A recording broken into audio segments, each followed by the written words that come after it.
Good evening. Welcome to Hashtag Got Money. I'm Elizabeth Jackson.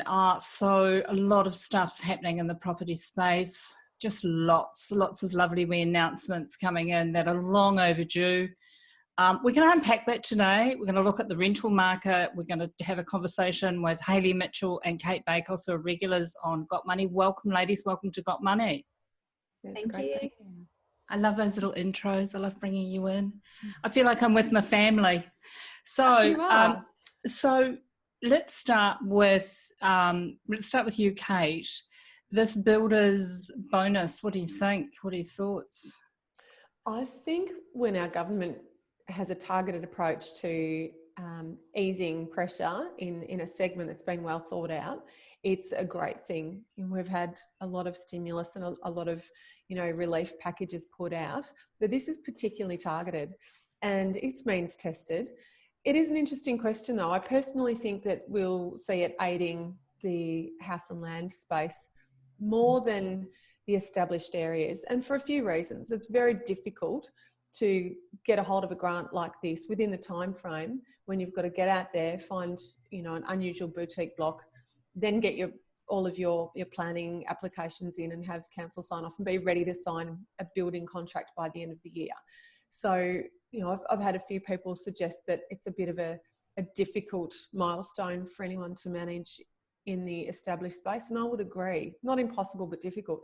But I think for someone who has their land and can pick a product off the shelf in the house and land space and then initiate contact with a builder, it's a real win. And I think it's one segment of our market that we needed to shine the help spotlight on, because we've had no new arrivals and we've had obviously an enormous downturn in the take up of house and land. So we're aiding a lot of people in the building and construction industry for all the right reasons. Yeah, they're saying 10% of our employment in Australia is managed in that sector. So it's, from my perspective, I love it because that's my space. So I'm busier than a lizard drinking. It's fabulous. But what's happened as a result of it is we've seen land prices increase. We'll see the build prices go up. We're seeing some builders and developers, landowners, kind of really take advantage of this. And I think it's going to overinflate the market dramatically. But the other side of that too is I don't know that we can control it or have it be any other way. I'm with you, Cate. I think it's a wonderful thing to do. I'm a bit worried about your sector. I'm a bit worried about the established property sector. I think you've kind of been left out of the loop there. Is there anything that you think that the government could be doing to generate some interest in your sector, or is your sector just sleeping and is it going to wake like a roaring giant? A little bit of everything, to be honest. I think first and foremost, when we look at this initiative and how it's a positive thing for your sector, one thing we haven't talked about yet is the people who will be employed. So yes, there'll be a lot of people that are able to get their house and land construction package sorted out with a bit of help, but we're also going to have builders and people working in the construction industry who now have incomes. They will be aspirational and they too will get out there and spend their money. And a portion of those people will be buying houses in the established space. So we're not just stimulating one segment of our industry, we're also cashing up a large proportion of our workforce. So there's a flow-on effect that benefits everyone out of that. But also the $25,000 home builder special rate is also on offer to people doing a significant renovation, meaning any renovation that has a spend over $150,000. There's an initiative there that is giving $25,000 to assist, and that's really to get people off the fence who have been sitting there saying, yeah, I'd love to do that deck or I'd love to do that bathroom and kitchen, but I'm waiting. If they've got plans and permits ready to go, or if they're doing non-permitted or work that doesn't need a permit and the spend is circa 150 or more, then they're in the box seat to get, I wouldn't say it's first division tax lotto, but 25 grand is definitely second division. Yeah. It certainly does feel like a win. I was talking to Melanie the other day, and we kind of felt that anyone that's sitting around wanting to do a $175,000 project right now, I always feel like they've made it a little bit. I think that money, the required amount to get the subsidy almost feels dream space. It is a tough hurdle. It's a really big hurdle. And I think if somebody's looking at that kind of reno, the 25 grand is neither here nor there, really. The people I feel sorry for are the ones that people that want to build a deck or do a moderate job. They're going to have a hard time getting a builder for the next 6 months. The builders will be taken, which is a great thing. And I agree with what you said earlier about that money having a flow-on effect, which is extraordinary. Hayley, what about you? What's happening in the rental sector? Because I've been meaning to have you back on to talk about legislation. My favourite topic. Look, we're really strong. So our rent roll's Geelong area, and we've had absolutely no problems renting properties. We've been getting really strong prices, great quality of tenants out there at the moment. We're getting a lot less people through properties, but the people that are out there looking are genuine people. They're not people that are just bored on a Saturday and think they might go and look at property. So although we've got less to choose from, they're genuine. I know areas of Melbourne have taken a massive hit. So particularly around Docklands, I own a couple of properties in Fitzroy and they're Airbnb, or they were Airbnb properties before everything crashed. One of them we've put back on the rental market, so the long-term rental market, but we took about a 12% decrease in rent from what we were getting previously for the long-term rental. And the other property is still just sitting there. It's a hard one to lease because it's tiny. So that one will just wait it out until Airbnb picks up again and it will start generating income that way. But particularly around Docklands, where you've got a lot of students which have gone back home when everything first happened. They were told to leave because there wasn't a lot of support here for them. They've gone back home, their properties are vacant, and then also the Airbnb market in Docklands, where a lot of Airbnb companies have now walked away from a lot of those agreements. And they've just got a massive glut of properties available at the moment. So you're seeing massive price reductions in those sort of areas. And they're sitting vacant as well. Are we going to see, Cate, do you think by September when the bank stop playing nicely, are we going to see a lot of apartments go to market? Is it going to be the perfect time to buy apartments? Hayley's smiling. Yeah, it's a good question, and it's the $64 million question. What we're likely to see in September is a bit of a trilogy of forces for more listings, and I'll step them out. The first thing is Melburnians all think that spring is the right time to sell, and I've been saying for years to go counter to that, because I think winter is a great time to sell because there's not a lot of stock, and this particular winter is a case in point. I also think that we are seeing prices holding firm in the established market right now. In fact, I'm seeing some competitive results as a direct result of the supply-demand imbalance. By the time the vendors catch on to the good prices is when the data starts to flow out. There's always a delay with data, with sales data. Right now, the only data that is out there is in the media, and some of it is incorrectly portrayed, and we've seen headlines. You're being so polite, Cate. Yeah, there's rubbish out there. That's what I'm really trying to say. Thank you, mate. That's it. Lay it on the table.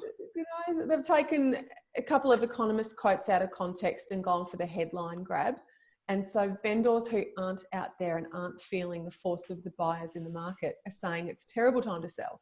By the time the data hits saying, no, you're all wrong, it was actually a good time to sell, we'll see a bit of a flood of vendors onto the market saying, great, I was planning on selling in 2020, let's do it in September.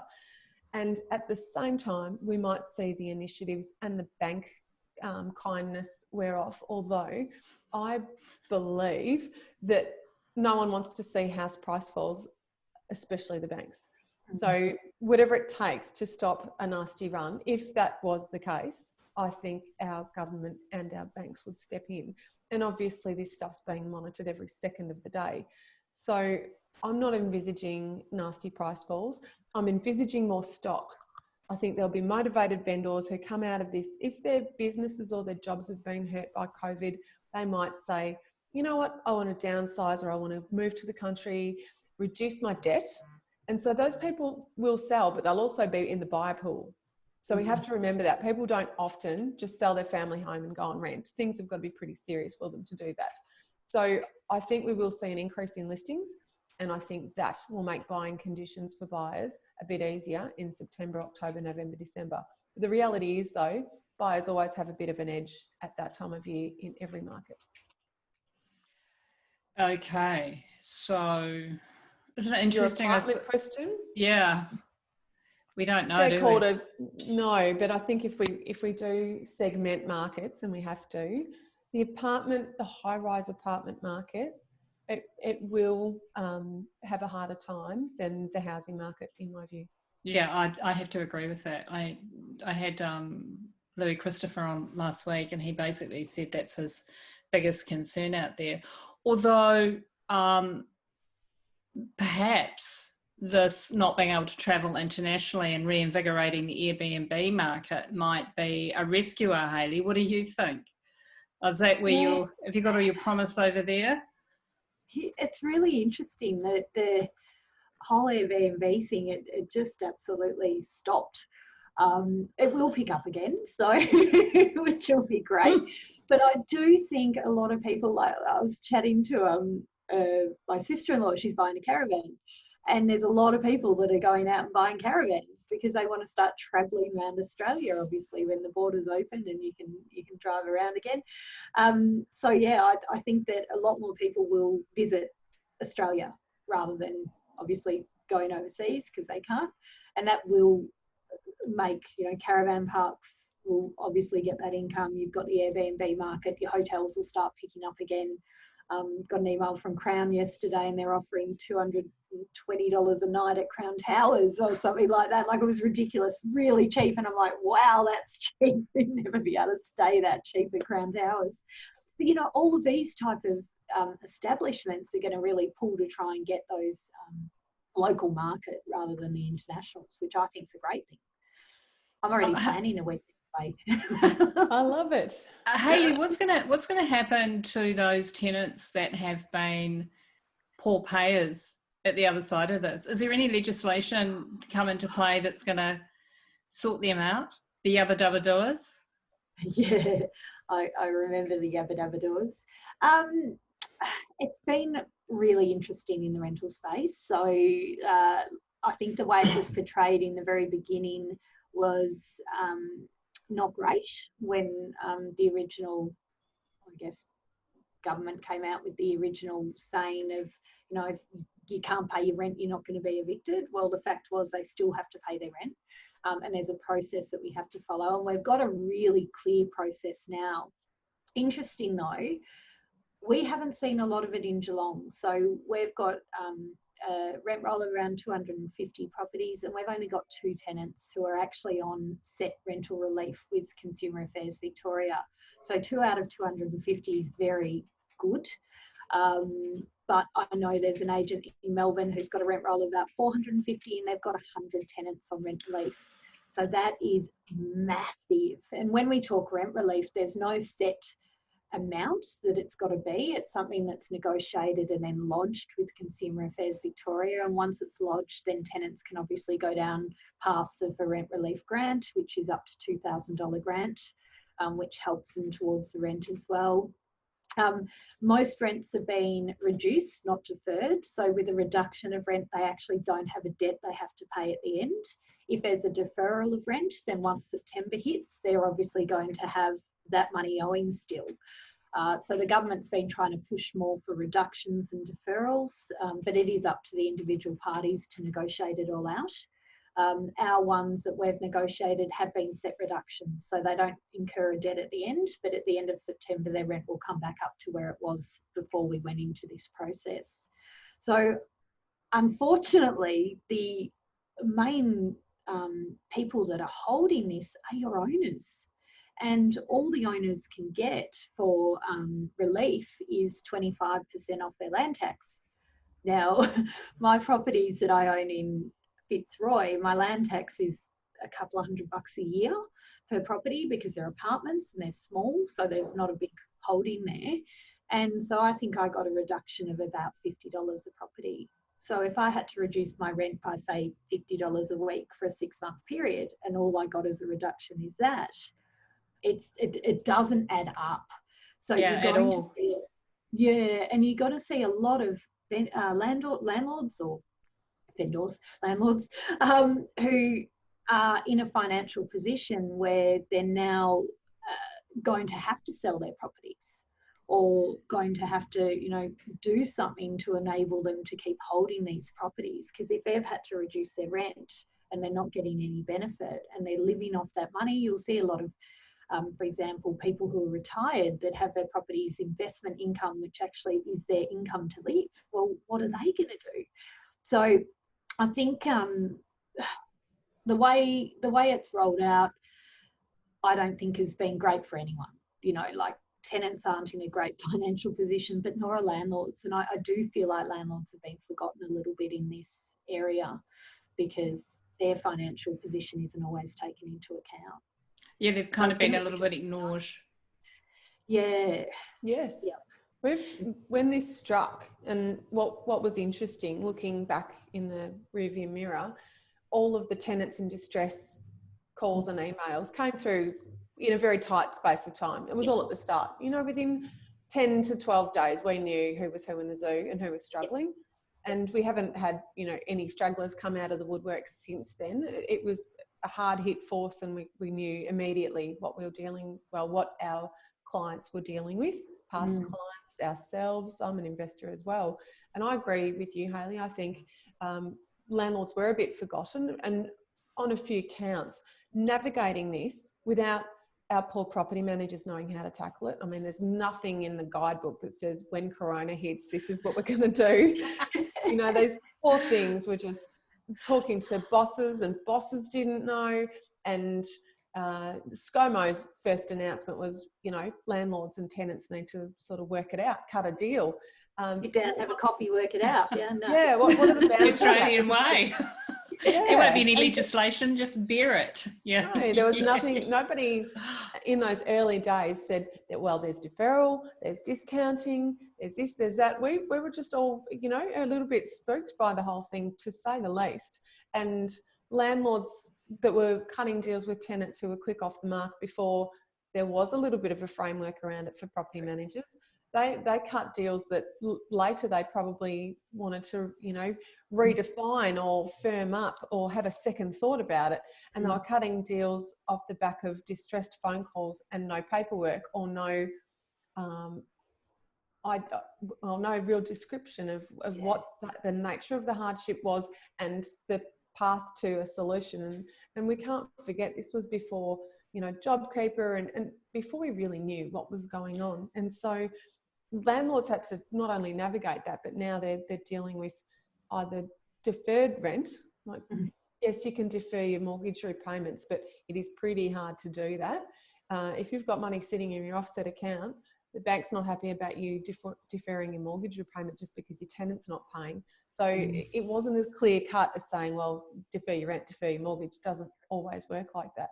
But if the rent was reduced, then where does that leave the landlord if there's not enough to cover the shortfall? And as you said, land tax, and if you've got a really expensive land tax bill, that's even 25% of something that's into the thousands, you've still got the residual 3/4 of that to pay. So it has been difficult. And the only, you know, suggestion that I would have thought is maybe more government stimulus to assist the landlords. It sounds like there needs to be that they need to incorporate something, and that September as a deadline isn't going to work. That's what I'm hearing. Like, they need the economy to restabilise. Well, we have a spare 60 billion. How much? 60 billion. From the JobKeeper. Yes, we could take half of that, couldn't we? The other side of it too, which I've been considering, and let's have a discussion about this real quick. Commercial and retail rents. We've kind of established ourselves as being pretty viable from home. Our home offices are all kitted out now. How do we go back into that space? How do we reconfigure that? The other side of it too is it's kind of created some, there's less traffic, there's more connection at home. I think people are happier working from that space. What happens to those sectors? And I know we're making it up now, like I know that, but I'm making it up with people that understand the property space. So Hayley, what do you think? What's going to happen to those commercial and retail rental spaces? Yeah, I've spoken to a lot of property management agencies that aren't going back, that are going to let their offices go, and maybe going to set up a little satellite office where they can meet clients, and have, you know, a central place for people to collect keys and those sort of things, because keys are our biggest problem in a real estate office. If you didn't need keys for properties, we wouldn't need an office, and that's just because tradies collect keys, tenants collect keys, and the whole thing. So if we can all get all of our properties onto electronic keypads where you don't need a physical key to open a door, you actually don't need an office. And that's a really interesting space, and I think that's where we're heading. But I do know a lot of agencies that have said, we're actually just going to keep our people working from home. We're still going to have catch-ups, where daily Zoom meetings, they might do, you know, lunches, and because I think the only thing that's really going to struggle is culture. And you need to keep your culture close when you're working with people like you are. And in property management in particular, it is actually a really hard job. So you're dealing with people who are often quite emotional, and not always particularly kind. So sometimes you need your mates around you just to pep you up and say, you know, it's cool, let's keep going. And I think that's the one piece that can really fall apart in an office if you're not having that connection with people. But yeah, I actually agree with you, Elizabeth. I think the commercial space is going to probably be the most impacted than any other space. Entirely devastated. What do you think, Cate? Yeah, it's a tough one. It really is, because we're saying, you know, if you look at developers out there, when they've had a hard time selling, you know, pre-selling residential apartments, they've had the option to convert the apartment to an office space. Like, even if it's just an off the plan that we're talking about, they can pivot. There's not a need for that now. So, and we haven't got short-term housing or student accommodation thriving because we've lost all of our international students. It's a very, very difficult space. And I think Hayley's point about communal and businesses getting creative, whether we have co-working spaces or we have new businesses emerging out of necessity for, you know, like the Key Haven business.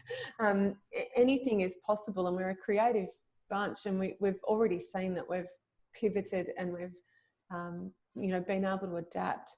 So I think that we've got some exciting changes in store, but I think in the short term, it's a very tough time for commercial space.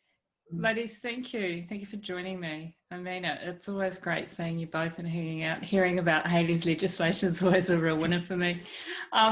Let's hang out in another 4 or 5 weeks and see how we're travelling. Take care, both of you. All the best, and thank you for being a part of our show here at Got Money.